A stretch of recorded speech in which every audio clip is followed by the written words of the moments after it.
Take a slow, easy breath and another. Let your body feel heavy and safe wherever you are.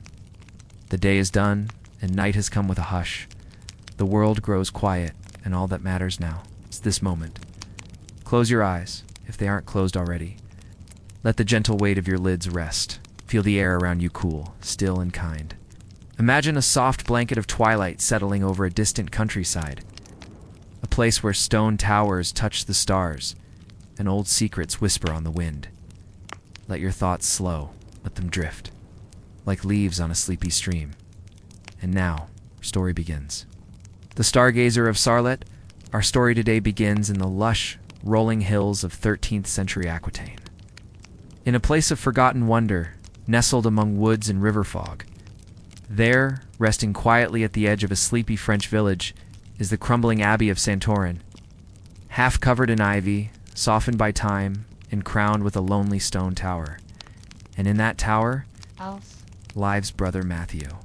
A gentle monk with kind eyes and soft hands, Brother Matthieu is not like the others at the abbey. While the other monks tend goats or copy scripture by day, Matthieu watches the sky by night. By the time the chapel bells toll for vespers, he has already climbed the spiral stairs to his high observatory. Each step is worn smooth by centuries of footprints. Each stone, still warm from the sun, cools under his bare feet as the night takes hold. The tower room is simple, quiet. An old oak table, a narrow bed, a window that opens wide to the sky, and beside the bed a sturdy lectern where he lays his parchment charts. The candle is lit, just one. Its flame dances in silence, flickering amber against the stone. Matthieu dips his quill gently into ink, pausing before he begins. He waits, always waits, for the breath of night to settle around him, and when it does, he looks up. A river of stars spills across the heavens, and the moon is just a silver sliver, low and content. He smiles and begins to write. Call him the Stargazer of Sarlat. Not unkindly, but with a kind of amused reverence. To many, it is odd that Matthieu studies the stars. In an age where such things are called distractions or worse, Heresy's Matthieu insists that the heavens hold nothing but peace. He is not an astrologer, not a sorcerer. He is simply curious. And how in their movement, he feels a kind of music. Long ago, an elder monk told him of the music of the spheres, a medieval belief that stars and planets sang silent harmonies as they moved through the cosmos. Ever since then, Matthieu has listened, not with ears, but with wonder. Tonight, he is charting the rising of Altair, the brightest star in Aquila. He leans forward. The parchment soft beneath his hand, the ink slowly drying as he draws each point in line. Outside, the wind rustles through climbing ivy. It sounds like a whisper, like a voice from long ago. Far below, the village of Sarlat sleeps, shutters closed, fires low. Blacksmith's coals glow faint behind soot-streaked windows. The baker's oven cools, dogs no longer bark, at the pier. Only the stars are awake. Matthieu's eyes close for a moment. He breathes in the scent of wax, parchment, and dust. It's a sweet old air of the tower. And as he exhales, he remembers. He remembers the first night he ever climbed to this tower when he was just a novice. The moon had been fuller then, the stars brighter, or so it seemed to him. He had not meant to disobey. But the stars had called to him the way music calls a dancer, or the sea calls a ship. He had stayed awake the whole night, sketching stars he barely knew the names of. And in the morning, when the abbot found him asleep beside the candle, he had only smiled and said, "The heavens are a library, Brother Matthieu. Read them slowly." The quill lifts. He shakes a few drops of ink from its tip and reaches for a second parchment. Tonight, he is trying something new, a radial chart. A star map laid out in the form of a wheel, with the cardinal directions gently inked at each edge. He places a small compass beside it, a gift from a traveling merchant who once sought shelter at the abbey in a storm. That night, the merchant and Matthieu had spoken for hours over warm cider by the fire. And when the traveler left at dawn, he had pressed the compass into Matthieu's palm and said, "You watch the stars. I follow them. Same sky, brother. And so Matthieu works soft and slow, his hand a quiet rhythm across the page. Above him, the sky turns. The stars begin their great procession, slow, certain, and silent. He notes the movement of Cassiopeia, like a crooked W in the sky. He draws the curve of the Milky Way, dense with light and memory. And all the while, the only sounds are the scratch of his quill, the flutter of his robes in the breeze, and far off, the faint hoot of a barn owl gliding across the fields. He stands to stretch, moving toward the window. The air is cooler now. He leans on the stone sill, breathing deeply. And from this high place, he can see the candle glow of the abbey courtyard, the silver shimmer of the river beyond, and above all else, the stars, each one ancient, each one steady.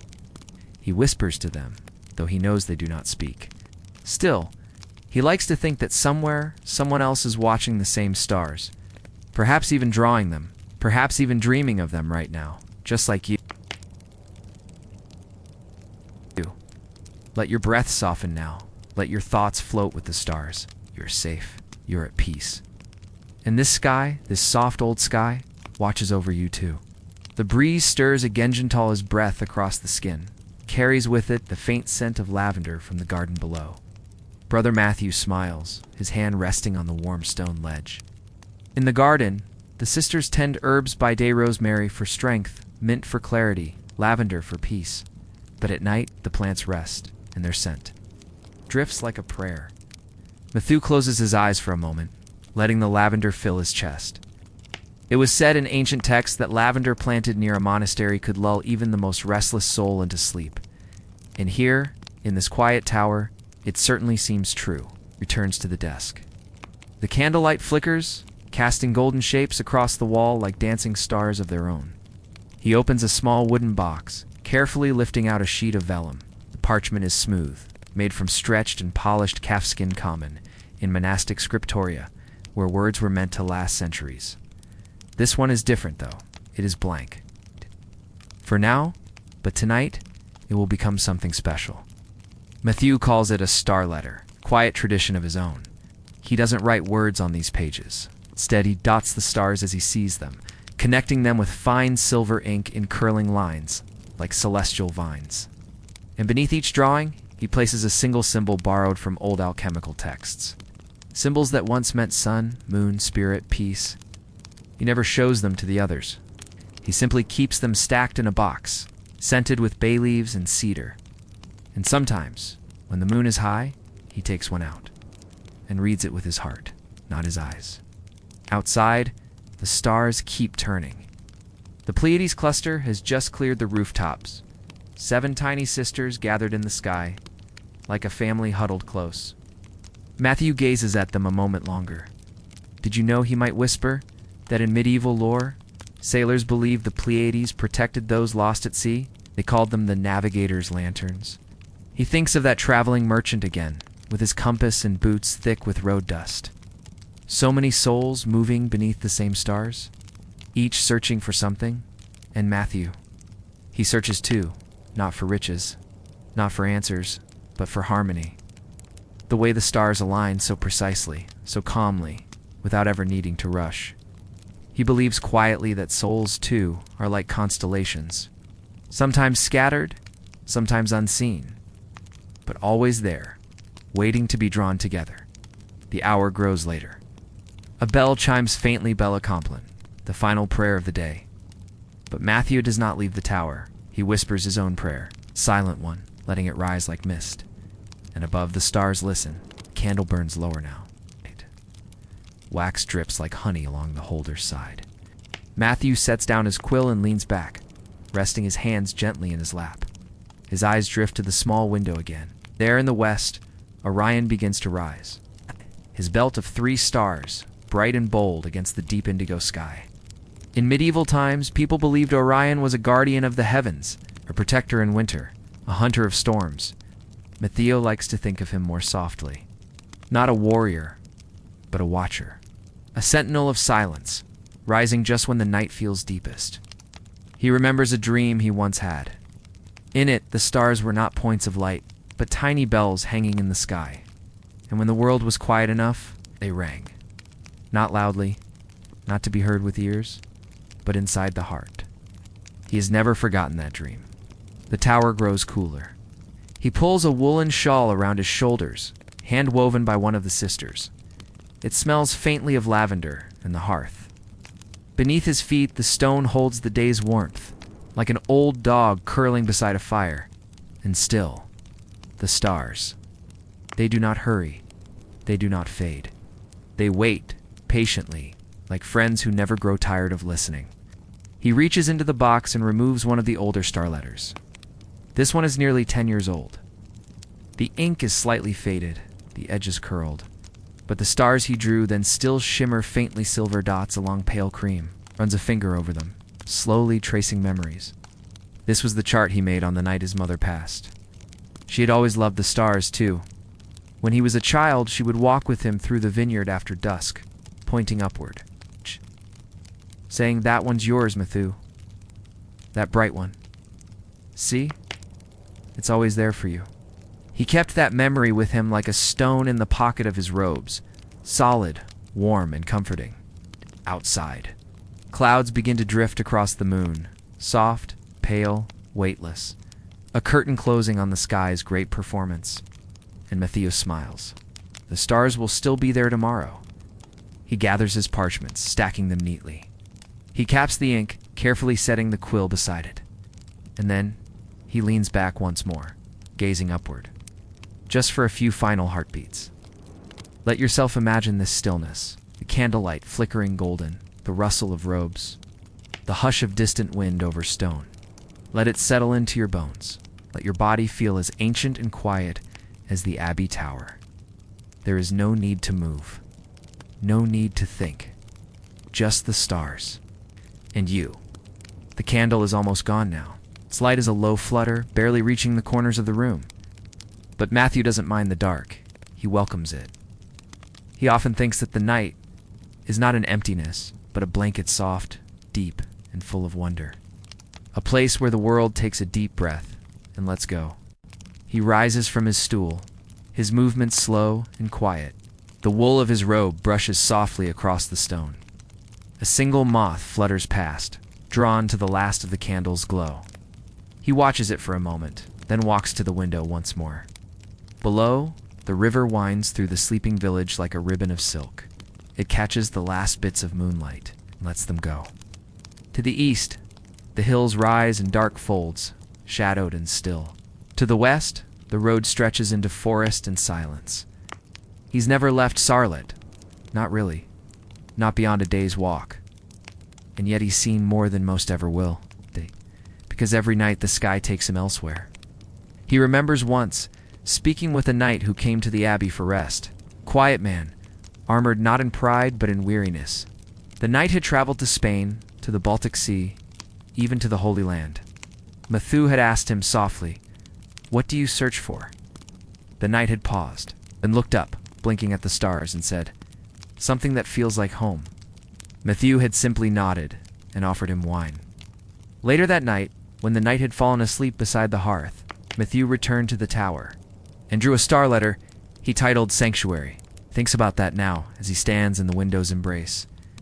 How many souls in this world walk and walk, only to find that what they seek was always above them. The stars never rush, never demand. They simply are. And in their quietness, there is peace. Back at the table, he lifts a small wooden box, this one even older than the rest. Inside are trinkets. A feather from a white swan, polished piece of amber with a beetle forever trapped inside, a stone carved with a simple spiral, and at the very bottom, a tiny folded scrap of parchment. He unwraps it gently. Upon it is written a single line, in ink faded nearly invisible. Less sant, less sarges do silence. The stars are the candles of silence. No one knows who wrote it. He found it tucked in a forgotten book on ancient astronomy. Long ago, when he was still learning how to bind manuscripts. The ink had bled into the paper, but the words remained. Even now, so many years later, they hold meaning. He returns the parchment to the box, lays the lid atop it with care, breathes deeply, sometimes when he grows tired. He imagines what it might be like to become a star himself, to leave the weight of skin and breath, to rise into the night, to glow quietly, watching over others who gaze upward in wonder. He does not think of it as death, but as stillness, as becoming part of something endless. He moves to the far corner of the room, where a small brazier holds warm coals from earlier. He tosses in a pinch of dried thyme and sage, and a wisp of fragrant smoke curls into the air suite, clean, comforting. It's an old monastic ritual, herbs to soothe the mind before sleep. He sits beside it on a low cushion, wrapping the shawl tighter around his shoulders, and he waits. Not for anything in particular, only for the quiet to deepen, for the thoughts to settle, like snow on a still pond. The stars continue their slow turning. Above, the North Star holds steady, anchored, a symbol of guidance. For travelers, for seekers, for dreamers. It has been used since ancient times to align cathedrals, to navigate oceans, to light the path of pilgrims. Matthieu looks at it now and feels his chest warm not with fire, but with meaning. It is good, he thinks, that even in a world of storms, some things remain unmoved. He picks up his final piece of parchment for the night. This one, a circle. He traces a spiral onto it, beginning at the center, slowly widening outward. Each loop touches a star he has mapped, each ring a prayer. The Celts once believed spirals represented life itself, eternity, growth, return. He wonders if maybe the stars spiral too, if far beyond what the eye can see. They too are dancing in circles around something sacred. The candle gives its final flicker and sighs out. Darkness settles, soft as velvet. Matthieu doesn't rise. He stays there, by the embers. Wrapped in wool and thought, he closes his eyes and lets the stars write dreams behind his lids. Let your breath be slow now. Let your heart be steady. Like a lantern in the dark, you are safe. You are watched over. Like Brother Matthieu, you are wrapped in night's gentle arms. And above you, the stars keep vigil. The embers crackle faintly now, soft, steady, like a lullaby afire. Their glow pulses against the walls, and Matthieu's shadow dances gently behind him. He does not sleep yet, not fully. Instead, he floats in that quiet space between waking and dreaming, where thoughts come slowly and peacefully, like ripples across still water. The shawl around him holds the scent of sage and smoke. The stone beneath him breathes coolness, and above, the heavens unfold layer by layer. In this half-dreaming state, memories come with no hurry. He remembers the abbey garden at dawn, mist curling over the thyme, petals beaded with dew, robin hopping along the mossy edge of the well. He remembers laughter once, long ago. The kind that echoed through stone halls after evening meal, when the youngest novices snuck honeyed almonds from the kitchen and shared ghost stories by candlelight. He remembers kindness, shared silently, often in glances and gestures. A warm bowl of lentil stew placed without a word, a worn robe patched by quiet hands. The abbey had always been a place of peace, but it had not always been quiet. Now, it is quieter, as many of the elder monks have passed. Some of the novices left when their hearts turned to the world beyond the walls, but Matthieu remained. Not because he feared leaving, but because he felt no need to go. His world was already wide, wider than most could imagine, world of constellations, of ancient names whispered into ink, of dreams sewn with silver threads across night's velvet tapestry. Outside, the night deepens. The clouds have passed now, and the sky has grown even clearer, sharper. Every star feels brighter. He rises slowly, crossing back to the window. The stones cool beneath his feet, and as he looks out again, he sees it. A streak of light, soft, sudden, cuts across the sky. A falling star. He closes his eyes and makes a wish. Not the kind spoken aloud. Not the kind meant to be fulfilled. Just a quiet hope. A breath wrapped in meaning, sent upward like smoke. He wonders where that star was born. Some say it might be dust from a comet. Thousands of years old, finding its way through Earth's breath at last. He finds comfort in that even ancient wanderers can still be seen, if only for a moment. He returns to his chair and opens a small, leather-bound book. This one he made himself sewn by hand, the pages stitched with patience. It's filled with his thoughts. Some scrawled after long nights, others written as prayers. Turns to a page where the ink has faded into soft gray and reads, barely above a whisper, "Let the stars not answer me, only keep me company." He closes the book and lets his fingers rest on the cover. A soft breeze curls through the tower once more. This time it brings the scent of distant rain. Not here yet, but on the horizon. It's the kind of rain that comes gently, as it washes leaves and roofs and sings softly to those already asleep. He imagines it arriving in the hours just before dawn, tapping at shutters, kissing the stones of the abbey, filling the garden with the scent of earth.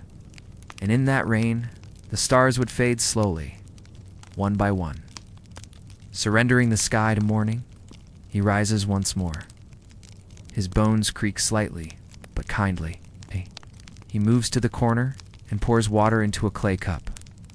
Cool, clear, drawn from the abbey's well.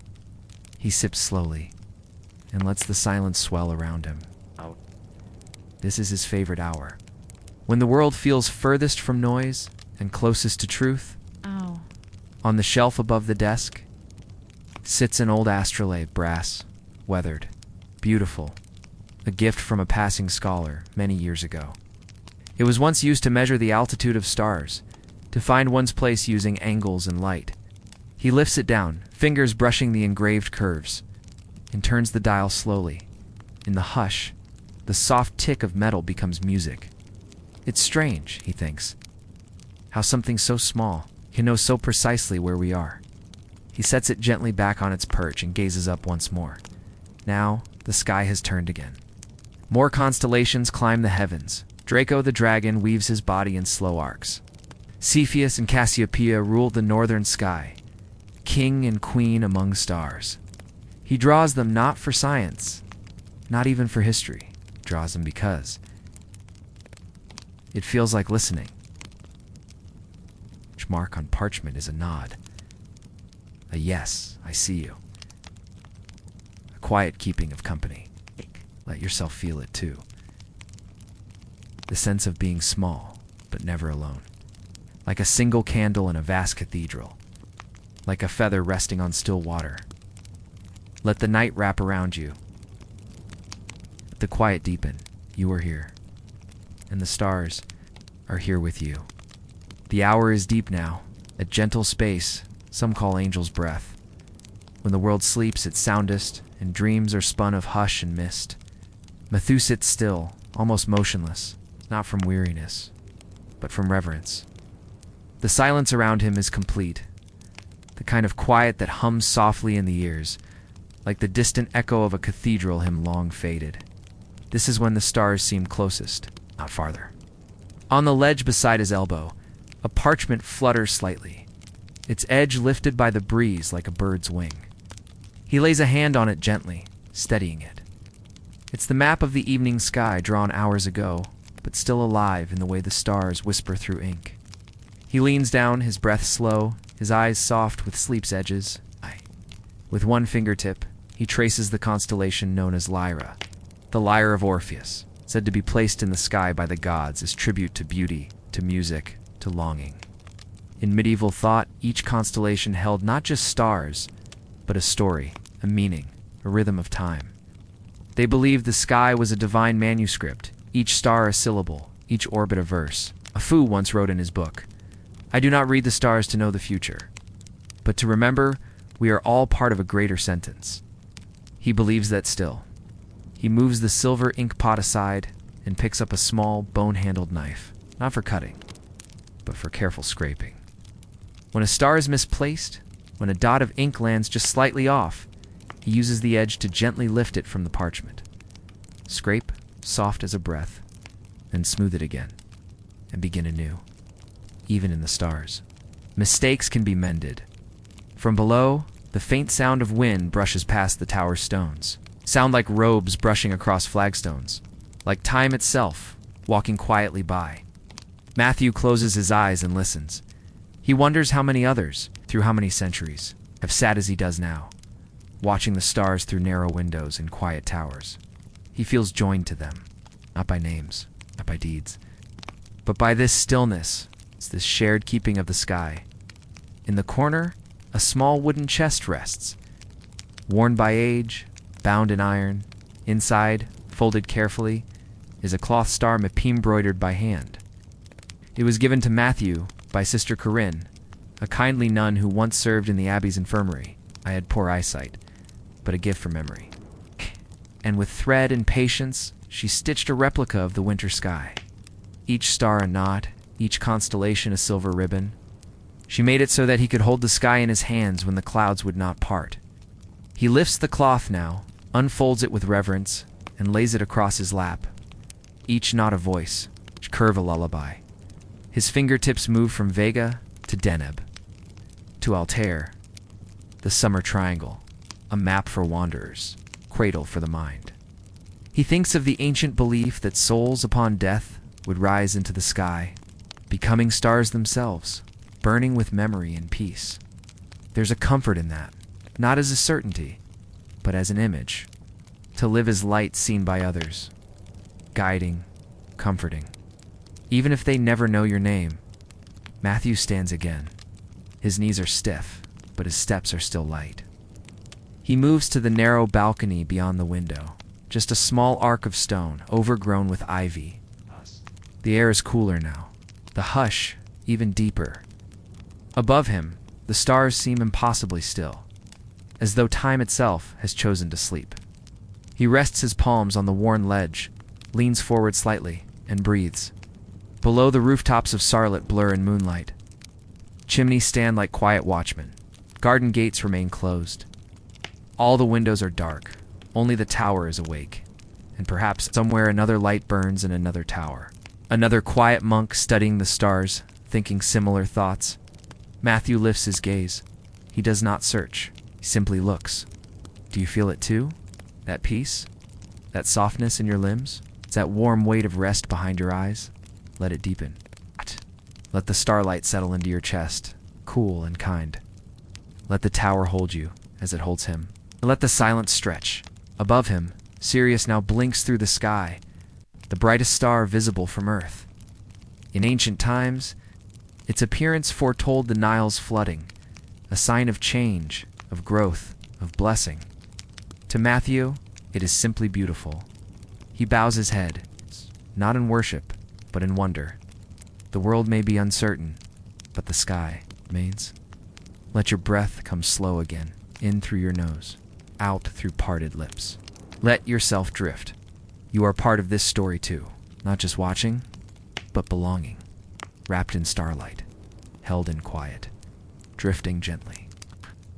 A hush blankets everything, not silence that is empty, but silence that is full of space, full of light, full of the unseen movements of the heavens. Brother Matthieu stands on the balcony, watching Sirius shimmer like a cold candle on the dark sea of sky.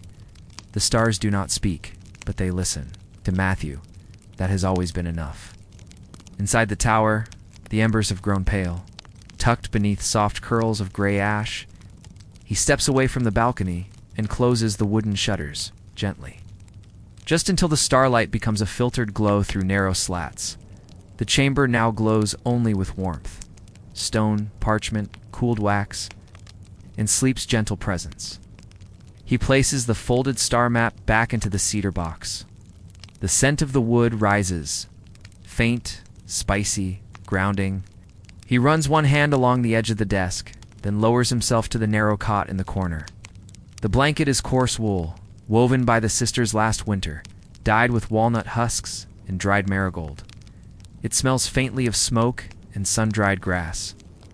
He lies on his back, hands resting softly over his chest, and closes his eyes. Above, even behind the shutters, the light of stars leaks in like soft lace. Dancing in slivers on the curved ceiling, twinkling in rhythm with his breath, his thoughts do not race. They float. Ouch. Images come and go. The spiral of the Milky Way. Ow.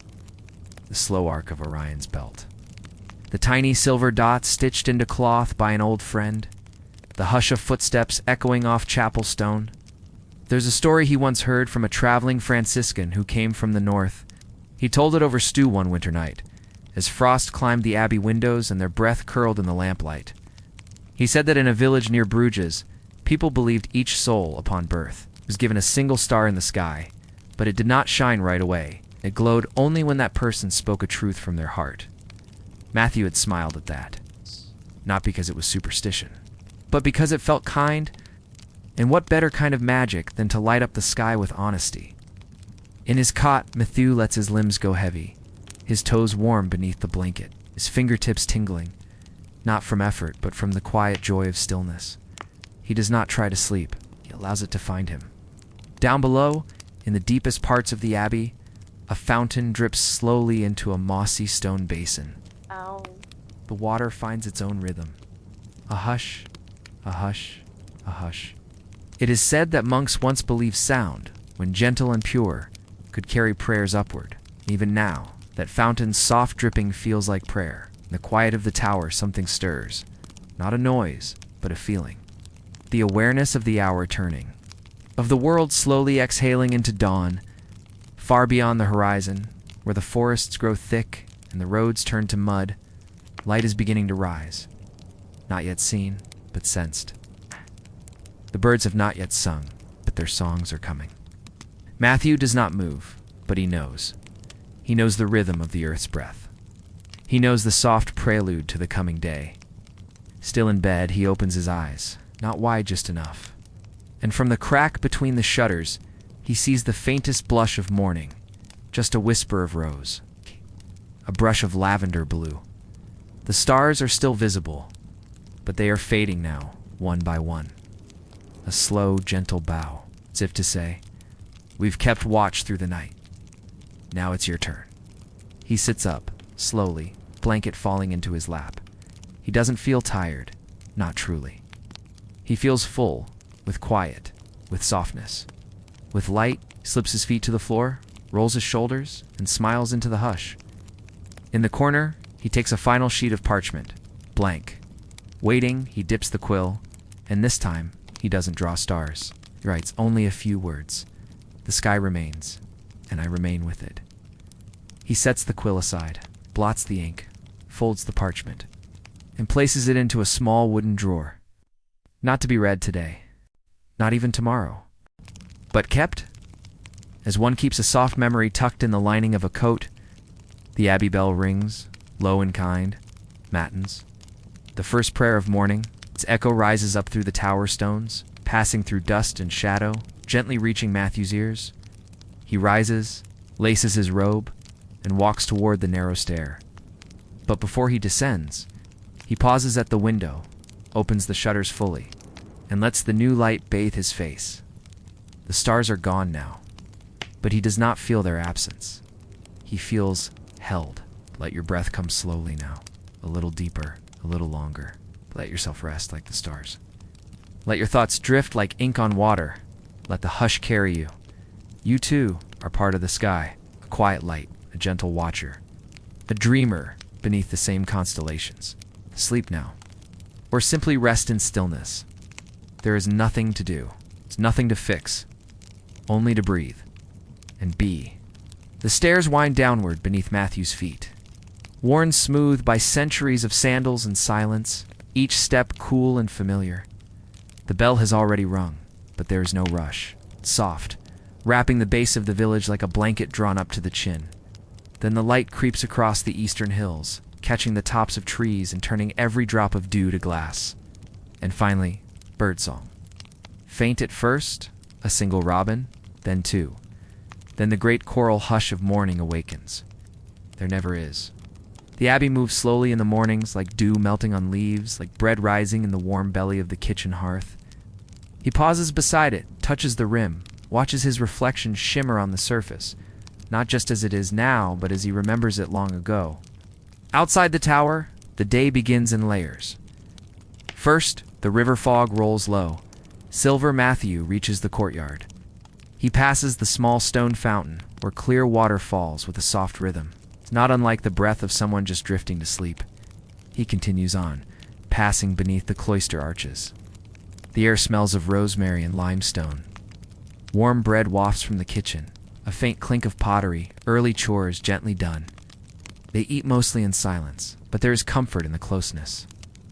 The soft scrape of wooden spoons, the occasional shared glance, the warmth of bodies gathered in peace. Other monks nod to him in passing, some in silence, some with the ghost of a smile. No words are needed. They know who he is, the one who keeps company with stars. They don't ask for explanations, they simply let him be. And isn't that a kind of love? He steps into the chapel. Long shadows stretch between the columns, the stained glass catching light like liquid jewels. The air inside is cool and smells of beeswax and old books. A few monks are already kneeling. The chant has begun, low, steady, woven with breath. Matthieu takes his place. He does not lead. He simply joins, one voice among many, one note in a long ancient song.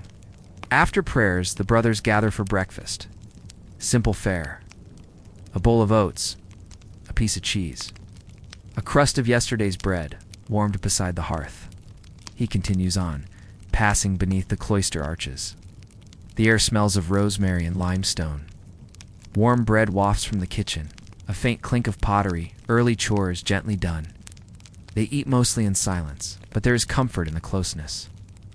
The soft scrape of wooden spoons, the occasional shared glance, the warmth of bodies gathered in peace. Other monks nod to him in passing, some in silence, some with the ghost of a smile. No words are needed. They know who he is, the one who keeps company with stars. They don't ask for explanations, they simply let him be. And isn't that a kind of love? He steps into the chapel. Long shadows stretch between the columns, the stained glass catching light like liquid jewels. The air inside is cool and smells of beeswax and old books. A few monks are already kneeling. The chant has begun, low, steady, woven with breath. Matthieu takes his place. He does not lead. He simply joins, one voice among many, one note in a long ancient song. After prayers, the brothers gather for breakfast. Simple fare. A bowl of oats, a piece of cheese, a crust of yesterday's bread, warmed beside the hearth. And though he will sleep soon, before the next nightfall brings him back to the heavens, he feels whole. There is no need for more, no need for grand stories, no need for epiphanies. Only this: the tower, the sky, the ink, the quiet, and the knowledge that everything he loves is still here. He moves toward the desk, slowly. With that special sort of grace reserved for people who have known silence well, he tidies the parchment, wipes the nib of the quill, straightens the cloth on the back of the chair. A ritual, simple, sacred. Then he opens the cedar box once more and places the folded star letter, he wrote before dawn, on top of the others. A quiet offering, a single page in the long book of skykeeping. He sighs softly, not from fatigue, but from fullness. He steps toward the bed once more to rest, while the sun holds its place in the sky. Tonight, he will return to the stars, to the maps, to the hush that lives between constellations. But for now, he lets himself sleep. And sleep comes easily, because in this place, in this life, in this quiet turning of the world, everything is exactly where it should be. The tower rests quietly through the warm day. Sunlight drapes itself over stone and ivy, and the scent of herbs, lavender, sage, sweet marjoram, drifts through the open window like a sigh. In the quiet chamber, Brother Matthieu sleeps. His breath is soft and steady, like the ticking of a long-forgotten clock, measuring not time, but peace. Wrapped in his woolen blanket, with one hand resting gently on his chest, he dreams. Not the kind of dreams that rush or shout, but the slow kind, the kind that unfold like smoke or petals in moonlight. In his dream, he is walking through a vast field of parchment, and the stars are ink drops waiting to be drawn. He carries no quill, only his breath, and with each exhale, a constellation forms. A quiet spiral, a trail of light, a language known only to those who have ever truly listened to the dark. When he wakes, it is near twilight once more. He doesn't open his eyes immediately, He lets the in-between linger, that moment when the body is still curled in slumber, but the heart begins to listen again. A bird trills softly outside. The wind moves through leaves. Single bell rings in the chapel below, and the stars, they're returning. He rises quietly. His joints are a little stiff, but his mind feels like still water, clear, calm, deep. He lights a fresh candle. Its flame is small at first, but it grows just as the stars do, minute by minute. He pours water into the clay basin and washes his face, cupping it gently, like a ritual of beginning. Every night, Brother Matthieu opens his cedar box and takes out his star letter, a map of the night sky. But tonight he finds a different kind of star letter, one with a ribbon tied around it, a letter he wrote long ago, not for himself, but for someone else. Her name was Aude. She was a traveling scribe from the southern provinces, who spent one winter at the abbey copying sacred texts. They had walked together under the stars, not as lovers, but as quiet companions, to people who understood the hush between words. When she left in the spring, he wrote her a star letter, a map of the sky from the night of their last walk. At the bottom, he inked a single line. "We do not need to speak to be heard." He tied it with blue ribbon, but never sent it. Now, years later, he unwraps the ribbon. The parchment is soft from age, but the ink still glows faintly in the candlelight. He reads it slowly, as if hearing his own voice echo across time. It feels like finding an old friend's voice tucked inside a drawer. Warm, familiar, unrushed. He doesn't cry, he doesn't sigh, simply folds it again, reties the ribbon, and places it back in the box. Some memories are not meant to be reopened, just gently remembered, like starlight. Long traveled, long gone, still reaching us even now. Let yourself feel it too. The hush of the room, the crackle of the fire, the way time slows when there's no need to move. Let the weight leave your shoulders. Let your breath return to its own rhythm. You are not rushed. You are not behind. We're simply here, gently drifting among stars and stories. There's a rhythm to life that we often forget, a natural ebb and flow that's carried us from the moment we were born until now. It's the pulse of the universe, the heartbeat of the earth, the whisper of the wind through the trees. Can you feel it? Can you tap into it? When we do, we remember who we are. We are the children of the cosmos. We are the stars. We are the stories. And in this moment of stillness, we are complete. Outside the tower, the wind has stilled. Candle burns steadily. Flame leans ever so slightly, as if bowing to the stars above. Brother Matthieu adds the final strokes to his celestial chart. One dot here, a graceful curve there. A line connecting Vega and Altair, the lovers of the summer sky, separated by the Milky Way. There's an old folktale he once copied into the Abbey's Book of Wonders, that once a year, on the 7th night of the 7th moon, a bridge of magpies forms across the stars so the two may meet. He always liked that story, not for its romance, but for its patience. A love that waits, that does not fade, that crosses the sky slowly, once a year, just to be near. The air is soft and cool, like velvet drawn across the hills. It's the kind of night that feels suspended in glass, silent and glowing. In the tower chamber, he closes his eyes, letting the warmth of the candle and the coolness of the stone floor meet in balance. So much of his life, he realizes, has been lived between contrasts, light and shadow, stillness and motion, solitude and connection. And in that in-between, he has found his peace. He traces the inked pattern again with one fingertip.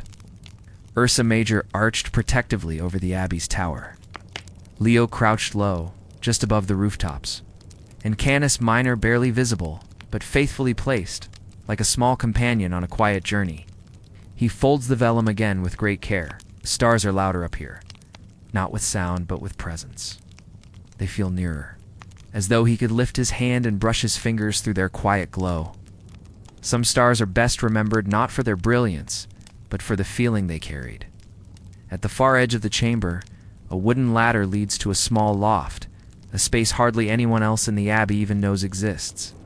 He climbs it slowly now, step by careful step, the lantern in his hand, casting soft halos on the walls.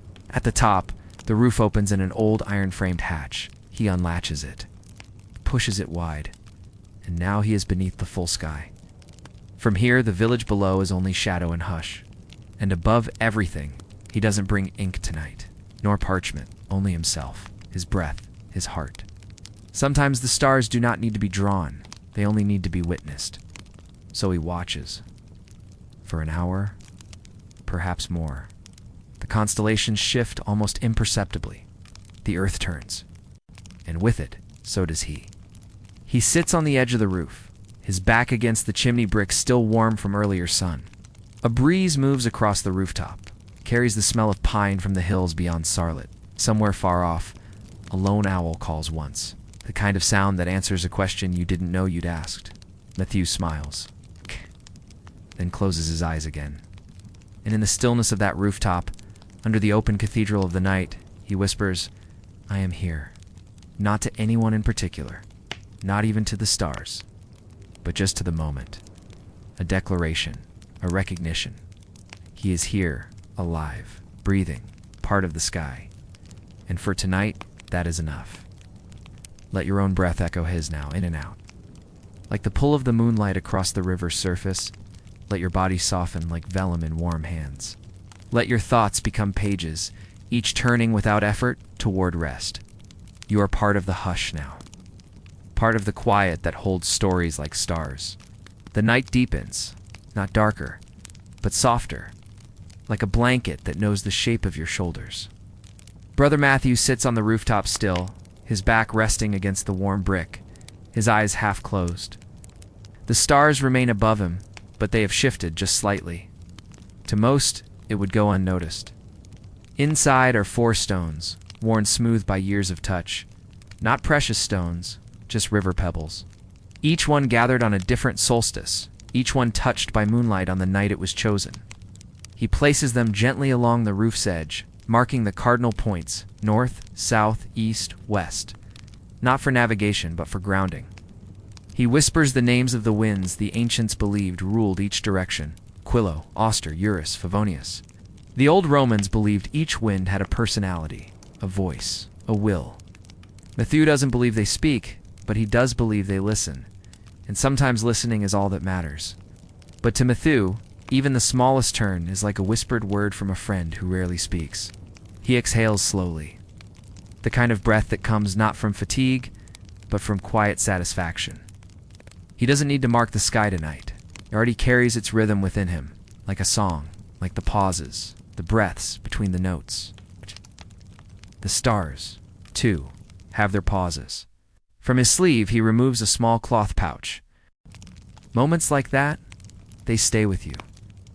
Not as stories you tell, but as feelings folded inside you. They change how you look at the stars, how you hold silence, how you draw breath. He retrieves the stones, returns them to the pouch. His fingers linger on each one, as if thanking them.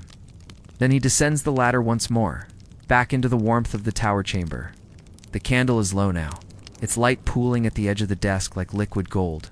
He closes the roof hatch behind him. It's not with finality, but with the tenderness of closing a book you'll read again tomorrow.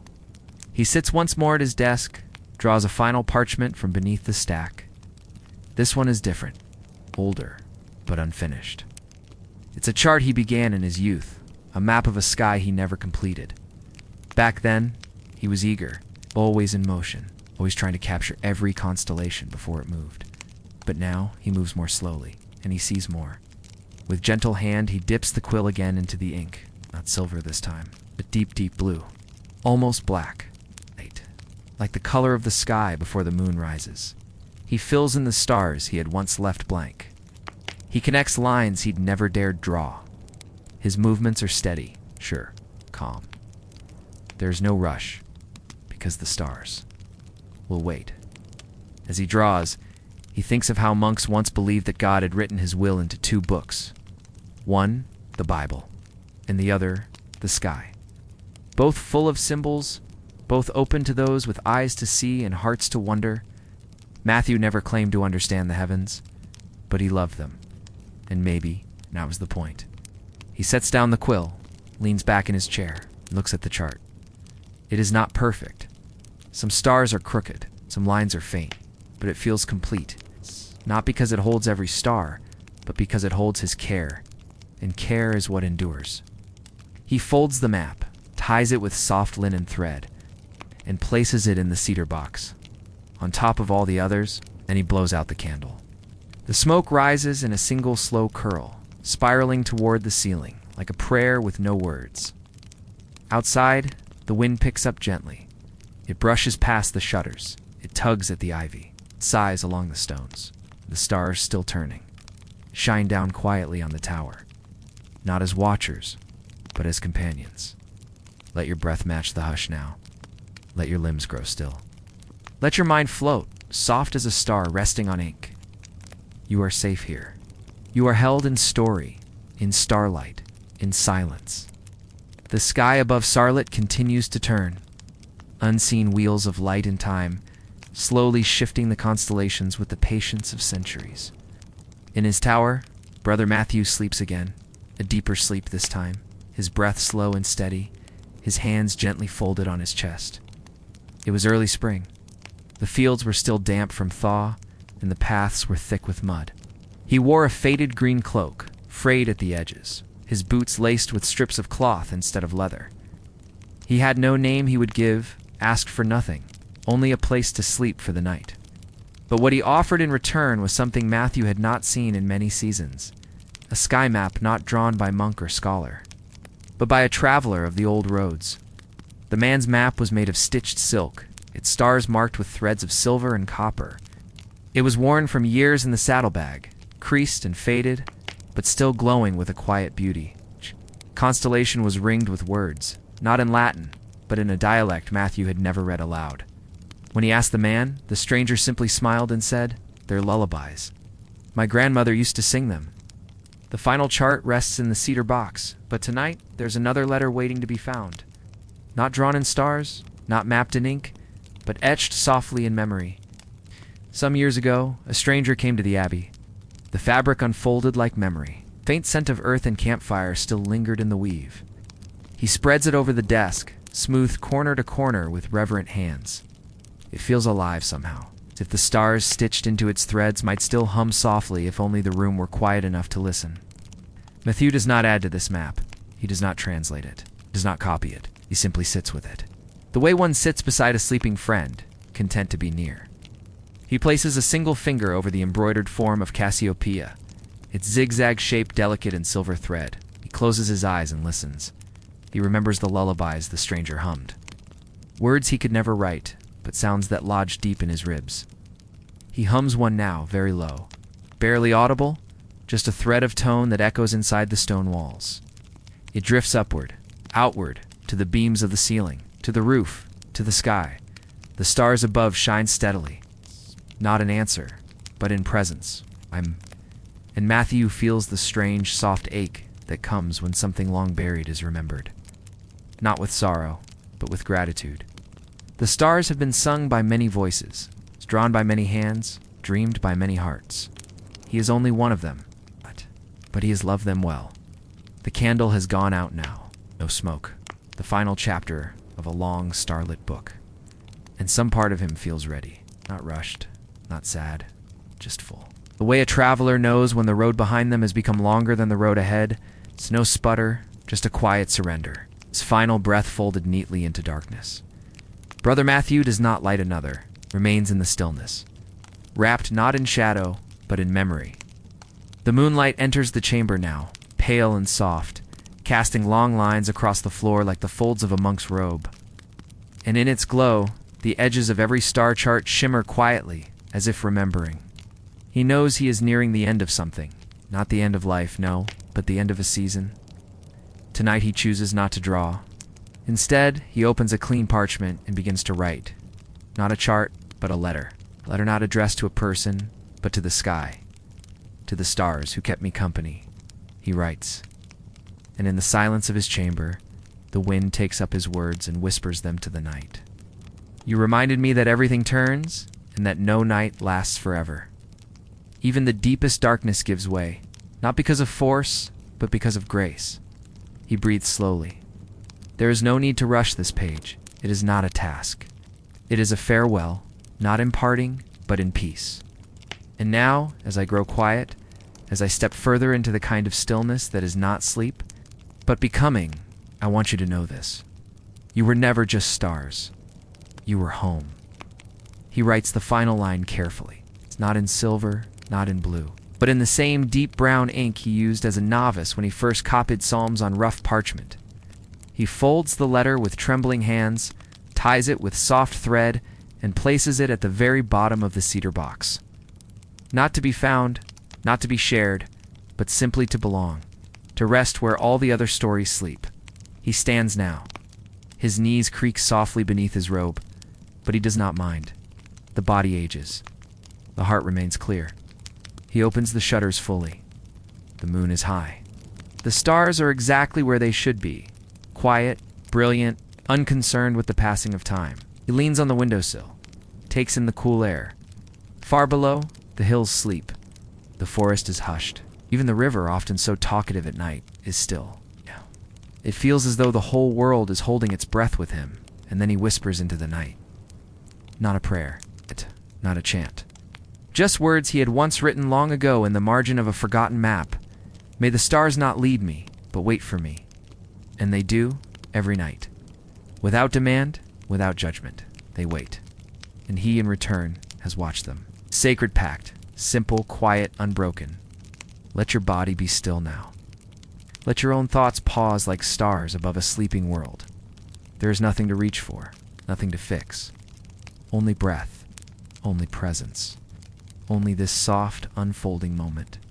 Feel the weight of your body sinking into the earth. Now it is time to play, time to be present, time to simply exist. Feel the support of the ground beneath you. Feel the stillness all around you. This is your time to rest. This is your moment to be still. And in that stillness, find your peace. Find your joy. Find your freedom. Let go of the need to achieve. Let go of the need to accomplish. You have done enough. You have worked enough. So let your body be still. Let your mind be still. Let your spirit be still. The final candle is burned low. Its flame flutters only once more, then sighs into darkness. But the moon is kind tonight, and its soft silver fills the chamber without need for fire. Each step feels like a line in a sacred psalm measured, mindful, and filled with quiet meaning. He does not lie down yet. He sits at the edge, hands resting in his lap, eyes gazing once more at the night outside his open window. He carries their light in the quiet corners of his breath, and slowly his eyes close. Not from weariness, but from fullness. The kind of sleep that isn't escape, but return. The kind that begins not at the end of a day, but in the middle of a lullaby. There's no fear in him, no tension in his limbs. Only calm. Stillness so full, it feels like a blessing. The cedar box is closed now. Its lid rests gently, nothing locked, nothing hidden. Just stories folded into stories, waiting. But to the stars, you've been faithful companions, he says, even when I forgot to look up. He closes his eyes. The wind brushes past the window, cool and fragrant with thyme and stone. And should another soul climb this tower one day, searching not for answers but for quiet, a long breath in and out, I hope they find you waiting, just as you were for me. He lies down. The wool blanket smells faintly of sun-dried linen, of beeswax from the candles, and something older. Perhaps the whisper of pages turned long ago. Brother Matthieu moves slowly to his cot. He speaks softly now, not to himself, not to anyone who might hear. The stars are not visible from his bed, but he does not need to see them. It is Brother Etienne who finds the cedar box. He is the youngest monk in the abbey, barely old enough to shave, but old enough to sense that silence can be sacred. You need not draw them, or name them, or climb towers to greet them.